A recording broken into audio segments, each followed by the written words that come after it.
शिबू सोरेन है गजेट बुआ रघुनाथ मुर्मू है गजेट बुआ तो कोई बंचावेत बुआ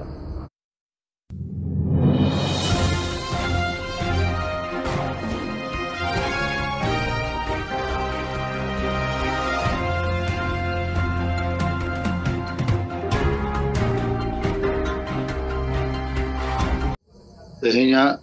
गालमराव रिया बारिया विषय चितान री खाटोते मिदबार कथा लई सनैया आपे को अडिगानी आंजम केत पिया छे इनविटेशन ऑल कते अबो बाको एमकाउट बुआ ओनाते बाबो सेनो इन्या उयरते ओना दो मारंग कथा दो बांग कना ऑल कते को एमकेत रेहो नंग इन दो बइन सेनो कारण ओंडे दो चीफ गेस्ट ओकोय कना हेमंत सोरेन जहां मारंग बुरुई अखरिंग अकत दिया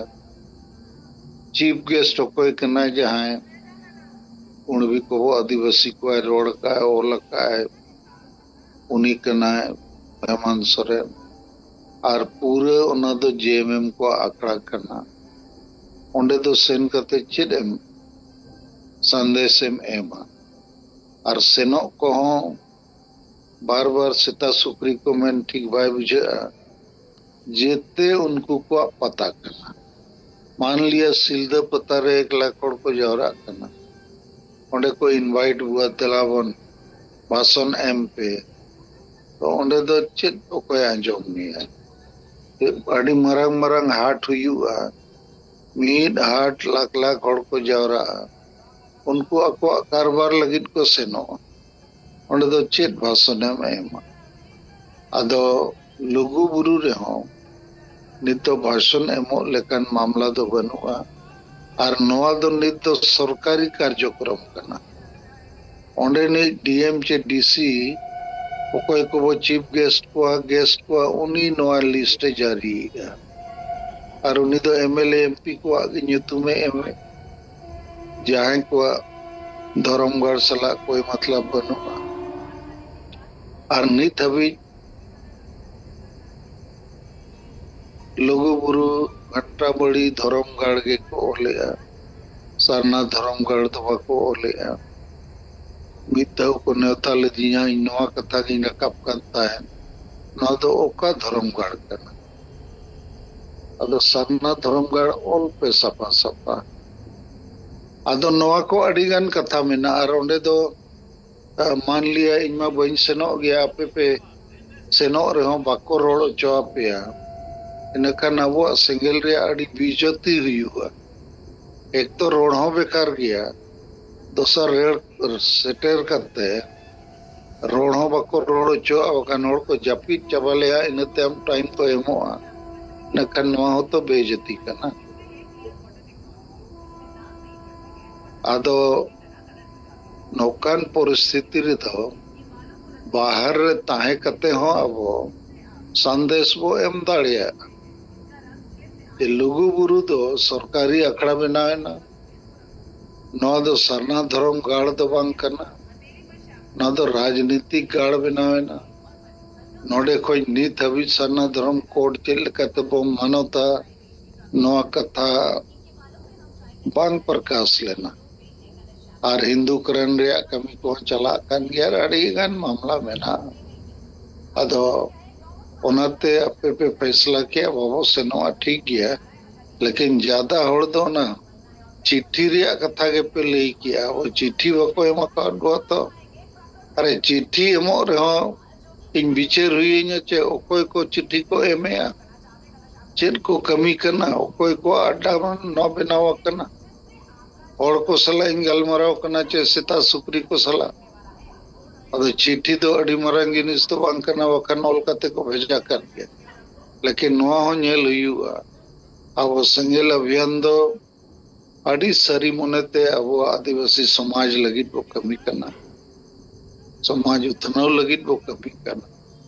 तो ठीक गया नोआ अपे फैसला हुई ना लेकिन फैसला ठीक तो बाय हुई करना ना बार बार चिट्ठी चितन के पे रोड किया ओना तो मिटन नौकन बड़ी अखड़ा करना जहाँ रे होड़ पता लेखा एको सेनोक कना और ओना सेनो ते नित हबी सरना धर्मगढ़ रे आदो चेत कमी हुई माने सरना धर्म कोड लगी और अब सरना धर्म कोड लगी बिहार, बंगाल, असम, उड़ीसा, झारखंड, गुवाहाटी,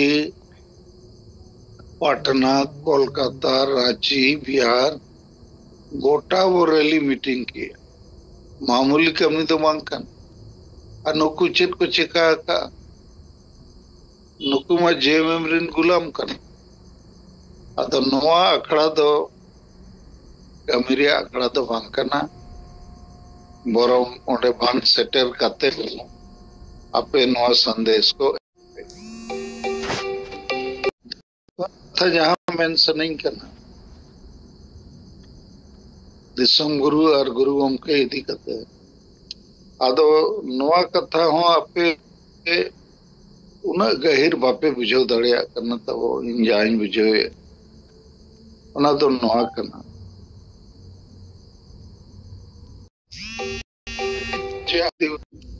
संताल समाज दो प्राय 90% और शिबू सोरेन को हमबू डकात दिया बखान गुरु गमके को हमबू डकात दिया और अबो सिंगल से तो उन्हें वो कमी करना उन्हें कष्टो करना थोड़ा ध्यान के बनो असल नोआ लगी ते तो आपे हो दोषी करना पे नीत हबीते नोआ कथा तो बापे हाईलाइट दाड़िया शिबू सोरेन और रघुनाथ मुर्मू नुकिन गे चेदा वो हमबू डकात सलखान मुर्मू चेदा वो हमबू एकना नई गे समाज सुधर रे कथा एहबका नई गे समाज मार्गदर्शन एमाय कन अदो नोआ विभेद जब तक नोआ केटे सही आपे बापे रकाब दाड़िया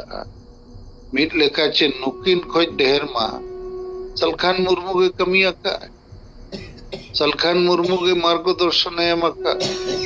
सलखान मुर्मू गे समाज सुधर रे कथा रकाब अका अदो नुकिन सल चेदा हमबुर रे मेना पे आपे मसेली पे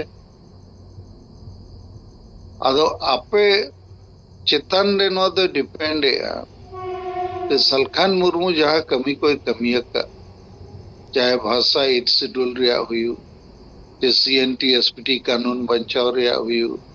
जे सिद्धू मुर्मू डाक टिकट बनाव रिया हुई जे पैसा पंचायत कानून सुप्रीम कोर्ट को जीत कर रिया हुई तो अडिगान कमी अरहो सरना धर्म कोड रिया लगातार नुना मीटिंग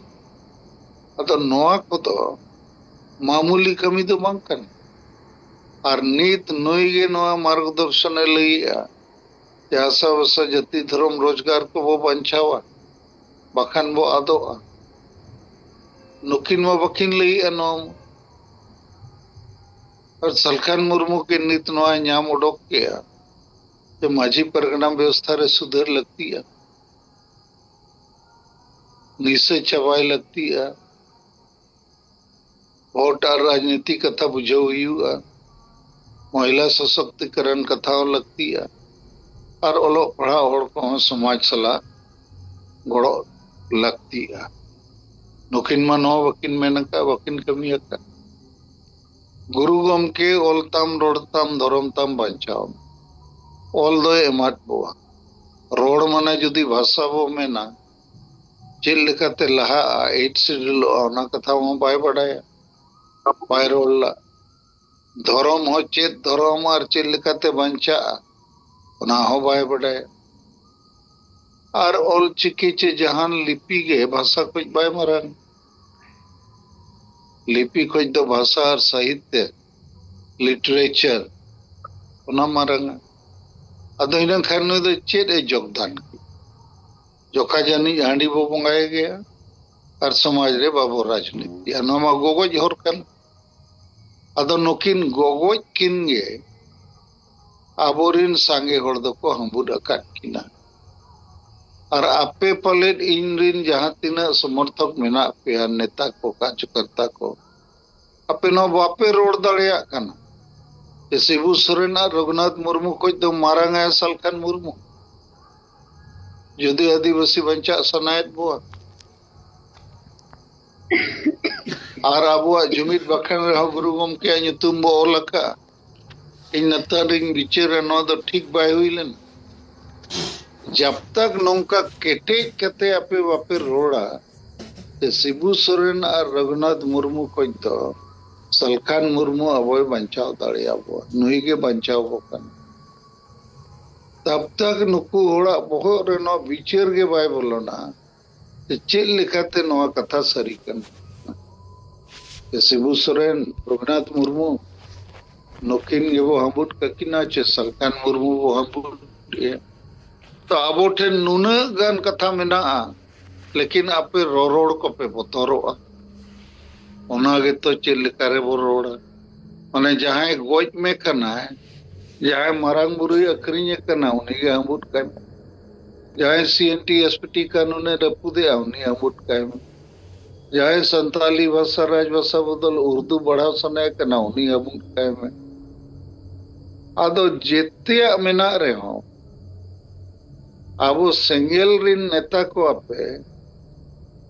अड़ी केटे कते रोड दोपे बोतरो आपे तला रे मिटंग रोड दोपे रोड़े जीवित बोंगा लेकिन जीवित बोंगा तो समाज जीवित दाड़िया और नोकिन खोज दो मारांग बोंगा कना सारी बोंगा कना अद नोआ दो बाय स्थापित हो और ओना कारण ते हो 90% होड़ उनके को हमको पता नहीं राजनीतिक युतुम ते हो सामाजिक युतुम ते हो अदो नोआ कथा इदी कते मार हो विषय न्योक पे नहीं गणित तो रोड से नहीं कर और जब तक नुकिन खोज होड़ बाबो साहब को तब तक तो अबो एकला के नौका के बो लगाओ को और लगाते अब वो तकाव चबा और नीत दो प्रचार प्रसार या मीडिया दो सोशल मीडिया करना यूट्यूब फेसबुक व्हाट्सएप मान तीन अदो नोरे बार बार जुदी नो विषय रखा बा चे लघु बुरु दो धर्म गाड़ दो बांग करना नो दो हिंदू को करना और नोडे दो सरना धर्म कोड लगे चे नो बाय चर्चा करना नो दो जेएमएम रे नोड को अड्डा करना और बार बार नोडे शिबू सोरेन हेमंत सोरेन चीफ गेस्ट इन सेनो करना आडी शर्मा खोज लेकिन चेत हो फैसला तो बाय हुई करना और ओना मेनते संगेल अभियान दो नुकु सेता सुक्री को सला गाते लगी तो ओंडे सेटेर करते आजा बदनामी बांग सा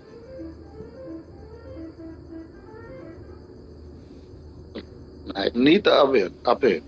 हिम्मत बनाव पे इंजेलेट पे पे नेता को ठेन ओना हिम्मत बनुआ शिबू सोरेन और रघुनाथ मुर्मू तुलना रे सलखान मुर्मू हाईलाइट रे लगी अदो इन्या हाईलाइट दो इन्ही मारंग ओना दो बांग करना नॉय जे होड़ को हबुट अकना नुकिन ठेन उनको बार बार ठोकर को न्याम जे आपे के कना पे मारंग बुरु अकरिंग को आपे कोगे कना पे संताली भाषा राजभाषा बांग बे नाव को आपे के कना पे सरना धर्म कोड बांग अगु को और आपे कारण ते के हाडी बाय चबा कन आपे कारण ते के नवा राजनीति विचार बाय हुयु कन और आपे कारण ते के माझी परगना व्यवस्था रे मारे उयर मारे डाहरिन होड़ को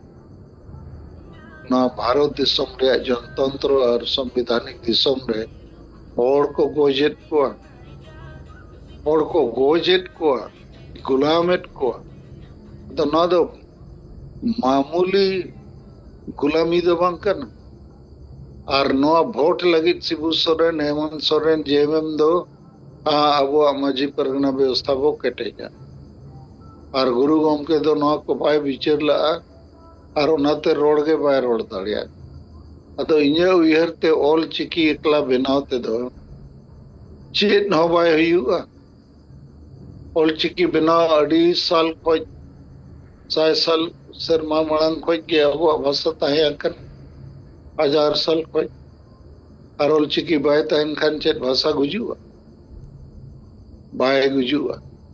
लेकिन भाषा मानत जुदी सरकार बाय एमा इन खान दो गुजु गया और भाषा गोज लेन खान लिपि दो ओके पूछो आदो मसे नोआ को इन्हीं रोड किया तब नीना के नहीं देखा दो लोगों बुरु रे 500 रे पे फैसला किया चलो ठीक है लेकिन शिबू सोरेन और रघुनाथ मुर्मू चेतान ने नो कमेंट्स जे नुकिन कारण ते समाज गुजुक कर और सलखान मुर्मू कारण ते समाज बचाव दाड़िया नौका जुदी अपे पतियो मिना इन खान दो अड़ी माने केटेज कते रेडिकल चेंज हुई लगिते अपे को रोड हुआ इन खान होड़ हो विचार को एहोबा और बापे रोड खान नुकिन गे आंधा पोताम लेका को आबुट ककी जोहार अतः नसे नितो आरो में विषय चेतन ने जहां को रोड सना पिया अरे इन जहां कथा को इन रोड किया उना चेतन रे कारण इन्हें उयरते आपे संगेल अभियान ने दो नेता वापे बनाव तड़िया कारण दो केटे विचार बनू केटे रोड बनू गहीर एनालिसिस बनू और वनखान दो नित मेना फ्री गोल शिबू सोरेन है गोजेट बुआ रघुनाथ मुर्मू है गोजेट बुआ तो कोई बंचावेत बुआ